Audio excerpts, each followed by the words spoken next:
Germany and US mistook India for India under the corrupt Congress Party rule. For those who do not know, Congress Party is India's grand old party, and unlike the American GOP, it's left-wing and full of degeneracy. But India under Modi doesn't take shit and responds with fire and fury. We will tell you all about it, but before that, if you're a fan of non-corporate funded free news and analysis, you've landed on the right YouTube channel. Okay, let's begin. India occupies a distinguished global stance, fostering a steady friendship with Western nations while sustaining alliance with Russia.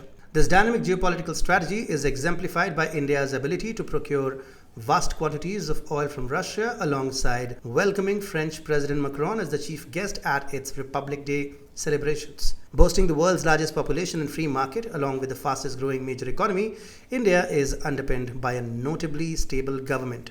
Efforts by Western countries to sway India from its long-standing ties with Russia have been persistent yet unsuccessful. Initial attempts to dissuade India bore no fruit, leading to threats of sanctions. In retaliation, India accelerated its de-dollarization initiatives. Subsequent endeavors to impose moral guilt over its support for Russia were met with India highlighting the West's own contentious issues. The arrest of a significant Indian politician presented the West with an opportunity to interfere in India's domestic affairs, an overture India promptly dismissed. Arvind Kejriwal, the Chief Minister of Delhi, was arrested amid allegations of misconduct in liquor license distribution. Kejriwal, a figure transitioning from radical left-wing activism to politics, found himself at the center of controversy following accusations of financial improprieties, compounded by his failure to respond to multiple notices from India's Enforcement Directorate. This incident gained additional complexity due to Kejriwal's vocal criticism of Prime Minister Narendra Modi, which in turn attracted international attention, particularly from Western countries like the United States and Germany. These nations engaged in an information warfare, suggesting the potential compromise of India's electoral integrity in light of Kejriwal's arrest. India's response to these international interventions was swift and firm. The External Affairs Ministry summoned the US's acting Deputy Chief of Mission, reflecting India's refusal to tolerate external commentary on its judicial proceedings, especially statements urging a quote-unquote fair, transparent and timely legal process for Kejriwal. Similarly, Germany's early involvement via its foreign ministry's remarks led to a comparable diplomatic rebuke. The sequence of events underscored India's sensitivity to foreign involvement in its internal affairs, viewing such actions as unwelcome political provocations. Despite the anticipation of India's strong response, the issuance of these statements by the US and Germany highlighted a deliberate choice to challenge India's handling of the matter, thereby straining diplomatic relations.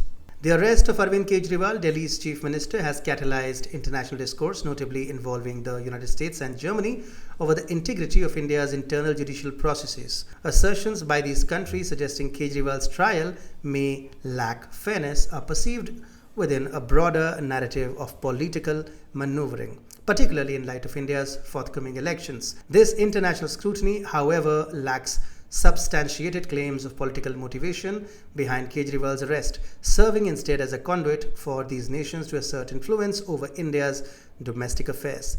The backdrop of this diplomatic tension includes allegations by the US Justice Department against an Indian official accused of involvement in a plot to eliminate a dual nationality terrorist on American soil.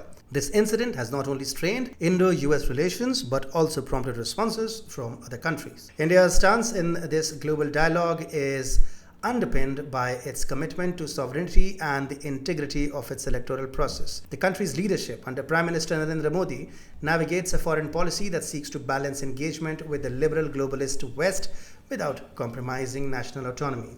The criticisms from Germany and US are interpreted as attempts to undermine India's domestic policies and electoral credibility, viewed against Modi's conservative, nationalist and multipolar foreign policy.